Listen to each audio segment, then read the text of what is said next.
I expected a warm, welcoming hug when I finally got home after a grueling week of military field training. Instead, I walked into a nightmare. My 7-year-old daughter, Lily, was lying completely unconscious on the living room floor.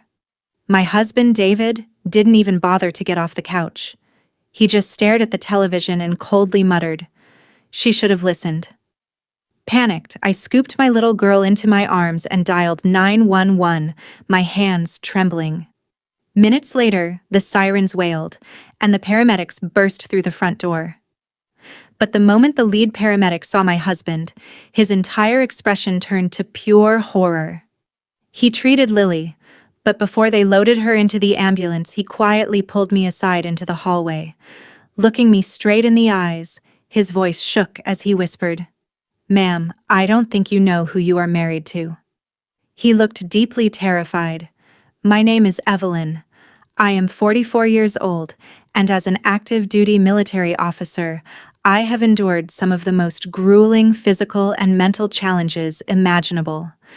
But absolutely nothing could have prepared me for the sheer terror that awaited me inside my own home." After surviving a punishing, week-long field training exercise in the freezing rain, my only source of warmth was the thought of my 7-year-old daughter, Lily. I could already picture her running down the hallway to wrap her small arms around my neck. But when I finally unlocked the front door, a heavy, suffocating silence hung in the air. I stepped into the living room, dropping my heavy gear, and my heart instantly stopped. Lily was lying face down on the hardwood floor, completely motionless. Her favorite stuffed bear was clutched tightly in her tiny hand, but her eyes were closed. "Lily!" I screamed, dropping to my knees and desperately shaking her limp shoulders. There was no response. Just 10 feet away, my husband, David, sat casually on the leather couch. He did not even look up from the television screen. The blue light from the television flickered across his face, illuminating a mask of absolute chilling indifference. "She should have listened," he muttered, his voice flat and devoid of any human emotion. My blood ran cold. The man I had loved and trusted for 5 years was acting like our daughter was nothing more than an inconvenient, worthless nuisance. I was completely alone now. With my military training kicking in, I checked Lily's pulse. It was faint and thready. I immediately dialed 911, my voice cracking as I pleaded for help. I placed her on her side, monitoring her shallow breathing while David remained utterly frozen on the couch, watching me like a spectator at a play. Within 10 agonizing minutes, the distant wail of sirens grew louder until the front door burst open. 2 paramedics rushed in with their medical gear. The lead paramedic, a tall man with a calm, commanding presence named Marcus, immediately knelt beside Lily. He checked her pupils, monitored her oxygen levels, and began administering emergency treatment, noting that she showed classic, severe symptoms of toxic chemical ingestion. Marcus turned his head, looking toward the couch to get crucial details. "Sir, did she swallow something? What did she eat?" he asked urgently. But the moment Marcus's eyes locked onto my husband's face, the words died in his throat. The paramedic's professional composure completely shattered. His jaw tightened, and his eyes widened with a terrifying mixture of shock and sheer disbelief. He stared at David as if he were looking at a ghost, or worse, a monster. David's arrogant posture evaporated instantly. His face flushed pale, and his eyes darted wildly toward the exit. Without saying a single word, he stood up and tried to quietly slip away into the dark hallway leading to the kitchen, desperate to escape the paramedic's piercing, accusatory glare that stripped away his arrogant shield. While the junior paramedic carefully lifted Lily onto a gurney to prepare her for immediate transport, Marcus stood up and caught my arm. His grip was firm, but his hands were shaking. He looked back toward the dark kitchen hallway where David had retreated, then turned his gaze to me. Under the guise of explaining my daughter's critical medical condition, he gently guided me away from the living room and stepped into the narrow front corridor. He leaned in close, his voice barely a breath. "Ma'am, I don't think you know who you're married to." A cold sweat broke out across my neck. "What are you talking about?" "His name is David." "His name is David Vance," Marcus whispered, his eyes filled with absolute gravity. 10 years ago, I worked as a paramedic in a different county. I responded to a house call that I will never forget. A woman and her 12-year-old son were dying on their living room floor. They had the exact same, highly specific toxicology symptoms your daughter has right now. My heart hammered violently against my ribs.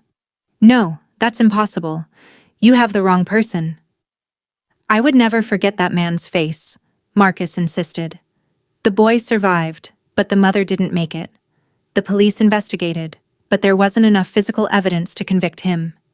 He walked away with a massive $1 million life insurance payout and vanished. He changed his identity. It's him, Evelyn. I am certain of it. He was telling me my husband of 5 years was a calculated monster." As the sirens began to wail outside, I looked back toward the kitchen where David was hiding. My mind raced in agonizing conflict. Who did I trust? A complete stranger in a uniform, or the man I had slept next to for years? I climbed into the ambulance, holding Lily's cold, limp hand as the sirens screamed through the night. David had refused to ride with us, claiming he would drive his own car to the hospital. That was my first clue.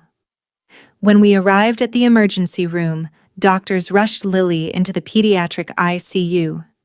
2 agonizing hours passed before a doctor finally stepped out to speak to me, his face grim. He confirmed my worst fears. Lily had ingested a massive dose of a rare, tasteless, slow-acting liquid sedative. The doctor explained it was heavily mixed into chocolate pudding, Lily's absolute favorite treat.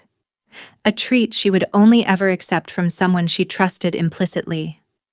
My grief instantly crystallized into a cold, military-grade rage. David had poisoned my little girl. While Lily slept under sedation, I walked down to the quietest corner of the hospital cafeteria. Marcus, the paramedic, was already waiting for me at a corner table. His uniform was rumpled and his eyes reflected deep exhaustion.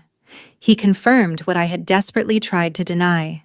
He explained that after the suspicious death of David's first wife, the police simply didn't have the chemical toxicology evidence to prove foul play. Sensing the net closing, David legally changed his name, altered his appearance slightly, and vanished without a trace. The case went cold, but one detective never gave up. Marcus reached into his pocket and slid a small white business card across the table. On it was a name and a number written in bold ink. "This is Detective Harris," Marcus said softly. "He has been looking for David Vance for 10 years. Call him Evelyn. Let's finish this before he hurts anyone else." I took a deep breath, staring at the card, feeling the fire of a mother's vengeance ignite now. To maintain my cover, I called David and told him to stay by Lily's hospital bedside, claiming that a mother's presence would only agitate her if she woke up in panic. He agreed with a suspicious eagerness that made my stomach turn. I rushed back to our empty house under the cover of darkness. The familiar rooms now felt like a hostile combat zone. Utilizing my military training in tactical search, I bypassed the living room and went straight to David's home office. The door was locked, but I bypassed the handle easily with a heavy hairpin from my pocket. I knew exactly where to look. The heavy mahogany desk. The bottom drawer was secured with a sturdy padlock. I grabbed a small screwdriver from the kitchen tool drawer, wedged it into the latch, and used all my physical weight to pop the lock open with a sharp, echoing snap.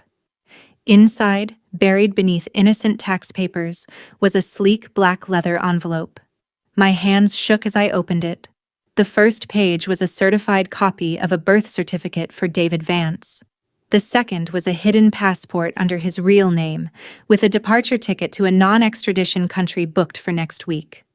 But the most damning piece of evidence lay at the very bottom. A newly opened $1 million life insurance policy on both Lily and myself, executed just 3 months ago. Our signatures on the dotted lines were flawless, chilling forgeries. My breathing shallow, I realized the terrifying truth.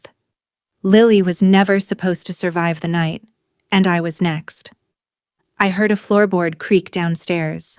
My heart stopped. Had he returned?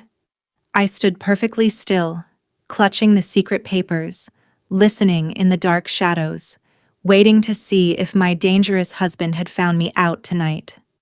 It was just the wind outside, but the scare solidified my resolve. I photographed every document, slipped the packet of papers into my bag, and immediately called Detective Harris. Within 30 short minutes, we had a plan. I returned to Lily's hospital room. She was beginning to stir, her tiny fingers twitching. David sat by her bed, holding her hand with a sickening display of fatherly concern. When he saw me enter, he whispered, "The doctor says she'll recover. Thank God." I closed the door behind me and walked slowly to the edge of the bed. I didn't say a word. I simply pulled the papers from my bag and dropped the forged insurance policies right onto his lap. "It's over, David," I said, my voice steady and cold. "Or should I call you David Vance?" He froze. His eyes scanned the documents, and the fake warmth drained instantly from his face. A dark, wicked grin slowly spread across his lips. He leaned back in his chair, utterly unbothered. "You think you've won, Evelyn?" he whispered maliciously. "You have no proof I gave her anything. It's your word against mine. A jury will never convict me." "I don't need to convince any jury," I replied calmly. "You just did." The door to the private bathroom clicked open. Detective Harris stepped out, holding a glowing digital voice recorder, flanked by 2 armed police officers. David's smug, evil smile vanished instantly, replaced by the terrified, hollow look of a completely cornered, trapped animal. David's pale hands shook as the handcuffs clicked tightly around his wrists. With the new toxicology reports, the forged documents, and his past cold case finally reopened, David Vance was sentenced to life in prison without parole. He would never have the chance to hurt another soul. Lily and I packed up and moved very far away to a quiet, beautiful town near the coast. Lily's bright laughter returned, and we finally began to heal. Looking back, I realized that trusting my gut instinct and the incredible bravery of a paramedic who chose to speak up saved our lives. It reminded me that even in the darkest, most terrifying moments, justice can prevail if you have the courage to stand up and fight. Now, I want to hear from you. What would you have done if you found those forged insurance documents? Would you have run, or would you have stayed to set a trap? Comment below with the city you are watching from, so I can see how far our story of survival has traveled. Meanwhile, I have left 2 other incredible, suspenseful stories on the screen that will absolutely shock you. Click to watch them, and thank you for listening.